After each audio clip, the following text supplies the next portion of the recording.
The knock came just before sunrise. It was hard, sharp, the kind that made a woman feel the weight of her whole life in one breath. Mary Thompson stood still in the cold room, her fingers resting on a small pile of coins on the table. Her daughter Emily watched from the corner, where the ceiling slanted so low she could not stand straight. Little Jack sat on the floor with a needle too big for his small hand, mending a torn sack like it was the most important job in the world. The room smelled of damp wood and old straw. Frost clung to the inside of the window. The walls wept water when the nights turned bitter, and the cold crept into their bones no matter how tight they wrapped their blankets. Mary opened the door. The debt collector did not smile. He never did. She placed each coin into his palm slowly, counting with care. But every piece of silver felt like it carried a memory. When he left, the silence he left behind felt heavier than his knock. On the table waited a small leather pouch. It had come from her late husband's brother, sent from the western uplands above Oakwood Valley. Inside were $47 in mixed coins and a folded deed. 17 acres of rocky land, cave country. Useless, the letter had said. Land too broken to farm, too cold to live on, won in a card game and passed along because no one else wanted it. Mary read the letter twice by candlelight. Emily braided dry grass into rope. Jack sorted beans, picking out the bad ones without being told. The flame flickered. The room felt smaller with every breath. Mary looked at her children and made a choice that would change everything, that they would leave before the heavy snow came. If you have ever stood at the edge of losing everything, you know how quiet that moment can feel.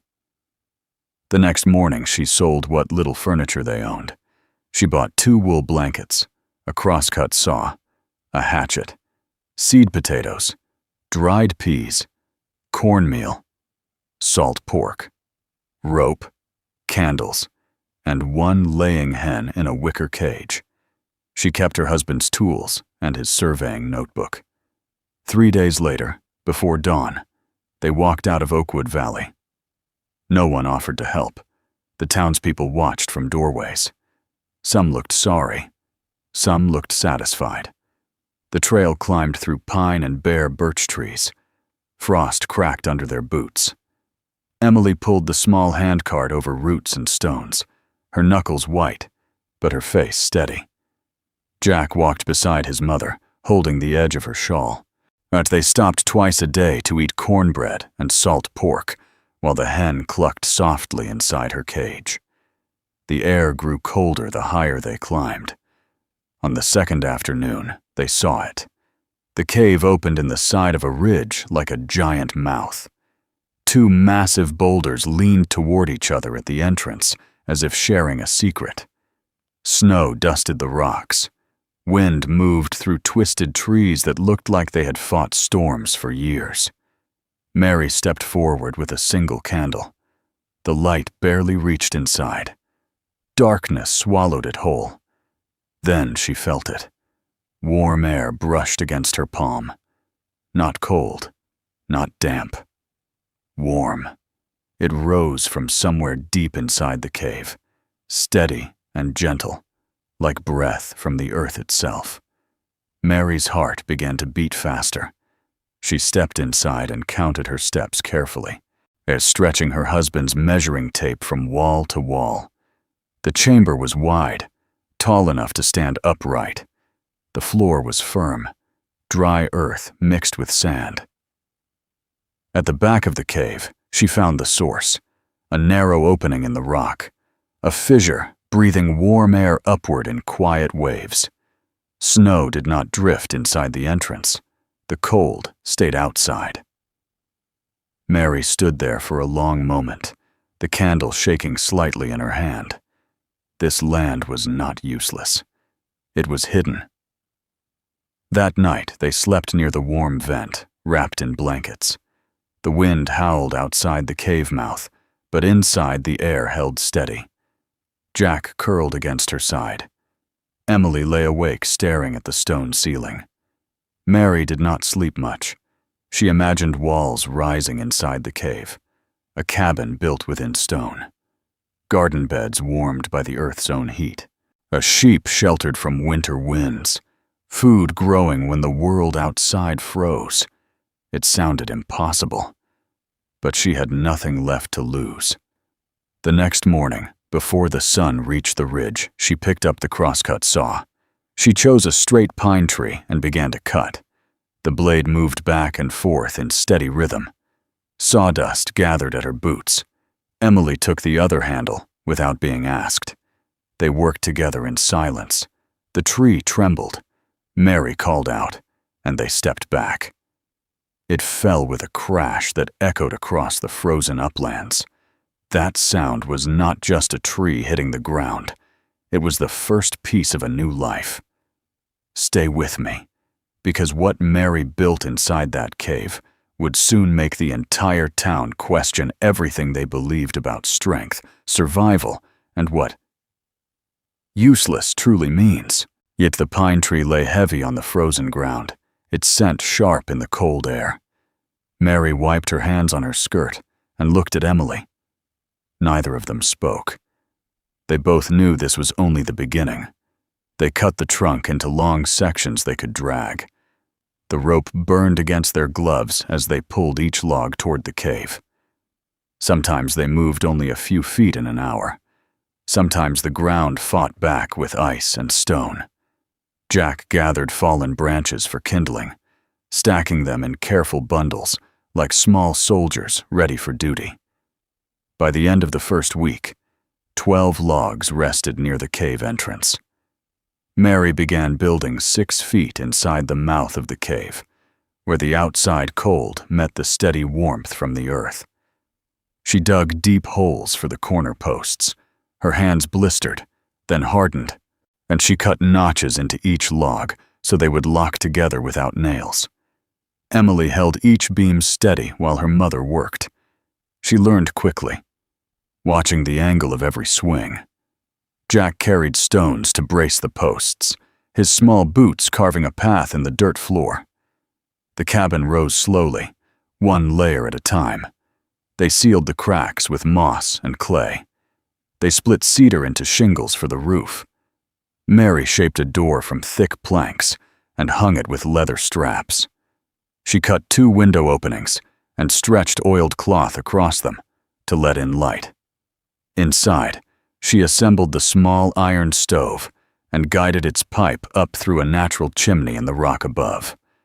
When the first fire burned steady and smoke rose clean into the stone shaft, she allowed herself a single deep breath.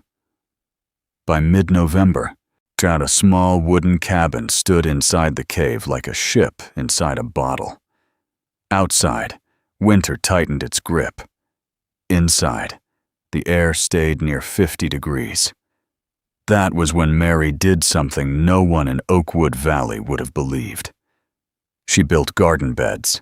Using split logs, she formed 6 raised frames along the cave wall. She and Emily carried basket after basket of rich soil from a lower stream bank nearly half a mile away. 40 pounds at a time. Trip after trip. Their backs ached. Their hands stayed stained dark brown. They mixed the soil with pine compost and filled each bed carefully. Mary cut seed potatoes into pieces and planted them deep. She covered them with straw. In the remaining beds, she planted kale and turnips. Lantern light hung above the soil at night. Jack checked the sheep pen Mary had built from split rails. She had traded for 3 ewes and led them up the ridge herself. They settled calmly into the cave, chewing sweet hay as if stone ceilings were nothing new. The cave became a world of steady warmth, the soft rustle of straw, the low bleating of sheep, the crackle of the stove, the faint drip of water deeper in the rock. Then the town began to talk. When Mary went down to Oakwood Valley to buy coffee and nails, the blacksmith laughed openly. He said the cave would collapse and bury them alive. The preacher's wife called it unnatural. The merchant shook his head and muttered about foolish widows wasting good money. Mary listened without argument. She returned up the ridge with her supplies and said only one thing to Emily. People fear what they do not understand. Weeks passed. Green shoots pushed through the soil inside the cave. In January, Mary sheared the sheep. Thick wool fell in heavy curls around her boots. Emily washed and dried it. Jack helped cart it into soft clouds. Outside, snow buried the entrance 4 feet deep. Each morning, Mary carved a tunnel through it so light could reach the cave mouth. Trees in the forest cracked in the freezing air like distant gunshots. Smoke from town chimneys grew thin. Inside, the potatoes thrived. The kale spread wide leaves. The sheep grew fat. The cabin stayed warm enough that they slept without coats. Then came the blizzard. It began on a Monday and swallowed the world. Snow fell without pause. Wind screamed across the uplands. The sky turned white and endless. Even inside the cave, they could hear the storm raging beyond the stone. For 4 days, they remained inside their hidden refuge, remained warm. Federal Mary lay awake on the 3rd night, listening to the steady breath of the thermal vent and the distant roar of the wind. She thought of the families below. She imagined thin walls, empty wood piles, hungry children. Emily asked quietly if the people who had mocked them were suffering. Mary answered yes. Jack said nothing, but he began sorting the largest turnips from the beds. When the storm finally ended, snow stood taller than Jack. Mary dug for 2 hours to clear the entrance. The air outside cut like a knife. She loaded a sled with vegetables, smoked mutton, and sacks of wool. Emily and Jack pulled beside her as they made their way down the buried trail. Oakwood Valley looked broken. Only half the chimneys smoked. The streets were silent. Faces at windows looked pale and tired. Mary went first to the preacher's house. Inside, 3 families crowded around a weak fire. Children coughed under thin blankets. She offered food without a speech. The preacher's wife stared at fresh green kale in the middle of February, as if she were seeing a miracle. The preacher himself stepped forward, his voice unsteady, and thanked the very woman he had called foolish. Mary moved from house to house. She asked for nothing in return. The blacksmith offered to repair her tools for free. The merchant slipped coffee into her bag without charging a cent. By the time she climbed back toward the cave, the sled was empty. Something had changed. The town had tasted proof. The snow began to melt in slow, shining streams. By March, the ridge above Oakwood Valley no longer looked like a frozen graveyard. Patches of brown earth pushed through the white. Pine branches shook loose their heavy burdens. The air still carried a bite, but it no longer felt cruel. Inside the cave, life was moving forward. The sheep gave birth to 2 lambs on a cold morning before sunrise. Jack woke to the sound of soft bleating and ran to the pen barefoot. He knelt in the straw with wide eyes as the small creatures struggled to stand on thin legs. Mary wrapped them in cloth and showed Emily how to guide them gently toward their mother. The lambs found warmth quickly. Their small bodies trembled, then steadied. Jack named them Hope and Clover. It felt right.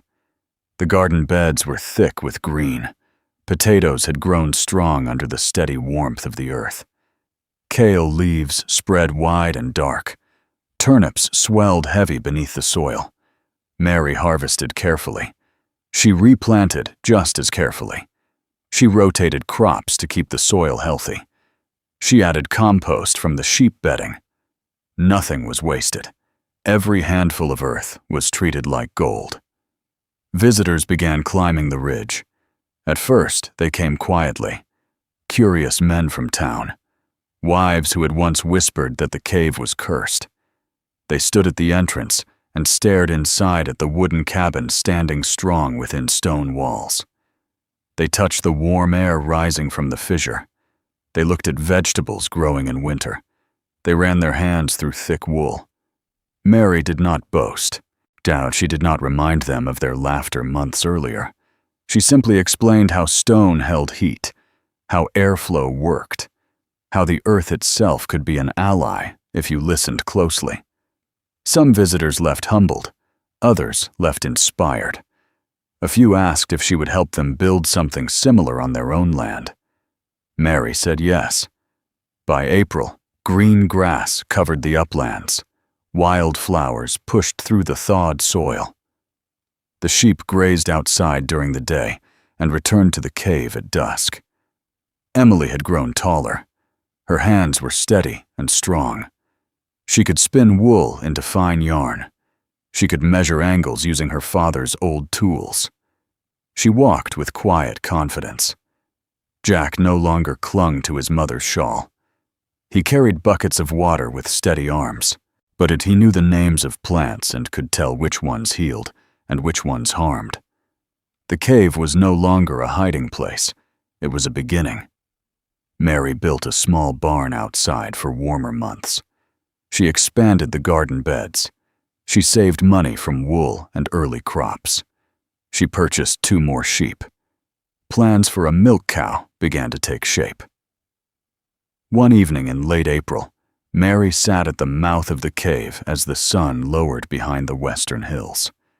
The sky burned orange and gold. Emily mended a sock beside her. Jack slept with his head resting in her lap. The cave breathed warm air into the cool evening. Inside, the cabin stove ticked softly as it cooled. The sheep shifted in their pen. The garden beds waited for the next planting. Mary thought about the day she opened that leather pouch. The word useless written so plainly in that letter. What she almost smiled. What others had called worthless had become their foundation. What others had feared had become their strength. She had not argued. She had not fought with words. She had built. And when others were cold, she had shared warmth. That was the part that shocked everyone. Not the cave, not the winter harvest, but the kindness. Because true strength is not proven when times are easy. It is proven when you rise in hardship and still choose compassion. The ridge stood wide and open before them. The land no longer felt broken. It felt full of promise. Mary rested her hand on Jack's hair and looked at Emily, who met her gaze with quiet understanding. They had built more than shelter. They had built a life that no storm could take away. And if this story meant something to you, to take a moment to like this video and subscribe.